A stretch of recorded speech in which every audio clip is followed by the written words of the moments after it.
टंगरी पसारी जब बैठेलु घुरा तो हम कता पूरा बारे बुढ़ छुछुनर बाह का बहन चोदवा कहता कि टंगरी पसारी तू बैठेलु घुरा आ तो हलौ कता पूरा ए साथ नहीं तो लंड पे ताकत भौजी के पेल दो ए मादर अपना काम कर रहा म्यूजिक भाई आज हम फिर से बात कर ले बानी भोजपुरी गाना के बारे में। तो ऐसे कहते हैं भाई लोग वीडियो जैसे लास्ट देखम वीडियो में नू बहुते मजा आई। तो वीडियो बना के यकीन मकसद में आप सभी के दिल से हंसाने के लिए ना किसी चीज को ठेस पहुंचाने के लिए।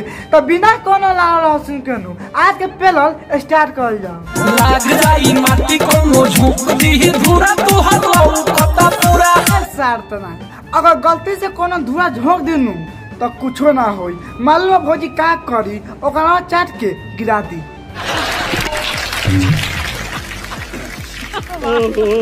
यही नहीं अभी और सुनिए। टंगरी पसारी जब बैठेलु घुरा तो हम कता पूरा अरे तारा बहनी के गाड़ी में गधा के लंड पेलू वाह ए सार तो नहीं पूरा लगता तो का करी ना हम बोला का करी आके भौजी के पेल दिखा। सही पकड़े हैं। यही नहीं अभी और सुनिए।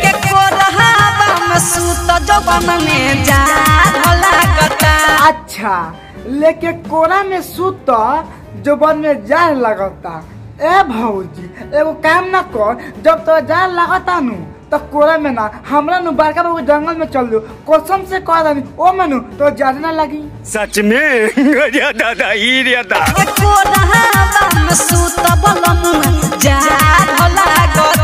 आ गधा कलर में ना सुतबू तहार बहिन चोदो पांजा में धके सुत तहरा जाल लगता। ए भौजी तलार चटबू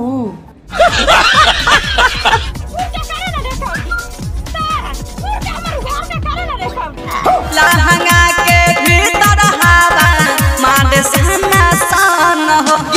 एगो काम न करता तहरा लहंगा के भीतर हवा लागता नु ओमे गधा कलम पेल ले कसम से कहता नी ओ मनु हवा ना लगी ना एकरा बहन चोदा के बात सुना लोगन का कहतिया कि हमर लहंगा के भीतर नु हवा लागता। ए भौजी कहल तारा भीतर आग लगा दी करे ना मानिया करे बहन का बेल मारो। सही पकड़े हैं। लेको रहा बम सूत बलमुआ जान लगता। भौजी जब तू हैसन देखबू नु तो कसम से कहता नी कोड़ा में का गधा कलम पे टांग के नु सुता दे हम। तो मादर चोद उसको जाके बोलना मुझे क्या बोल रहा है। नहीं खोल के देखो बनी राते भतर खाना फेंकले आ गधा कलम ना पेल ले बा तहार बहिन चोदो तू शुक्र करी खाले उ खाना फेंक ले बा। अगर ओकर जगह पे हम बड़का बाबू रहतन तो कसम से कहता नी अब लंड पेल के हगा देतन।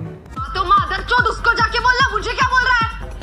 नहीं खोल के देखो बनी राते भतर खाना फेंकले ए भौजी तू काहे ना देखले ना हमरा के बताओ तू काहे ना देखले उ तोर भतार हौ खोल के देखे त लंगटे सुतारो ओ से कुछो ले देखने के जैसे तू कहत न बारू कि रात हम खोल के ना देखनी भतार खाना फेंकले बा ई बात सुन के ना हमरा ऐसा लागता कि तोरा भत्ता के जगह पर हम रहती नु तो कसम से कहतनी वहां पर टांग के नु सुता देती। कौन है ये लोग कहाँ से आते हैं? वाह रे वाह जारा में भाड़ा भत्ता लेवेला। ए भौजी त का करेला ना हमरा के बताओ का करेला त लहंगा उठा के पेल देवेला का। सही पकड़े हैं। यही नहीं अभी और सुनिए। भौजी तू शुक्र कर नू कि तो भत्ता खाली भरे लेता और तोरा भत्ते के जगह पर हम रहती जहाँ बड़का बाबू नू तो कसम से कह दनी लान पर टांग के हगा देती ना एक बहन जी के बात सुनता लोगन कैसे कहतिया कि जारा में भाड़ा भत्ता लेवेला। ए भौजी तलान ना कटावेला।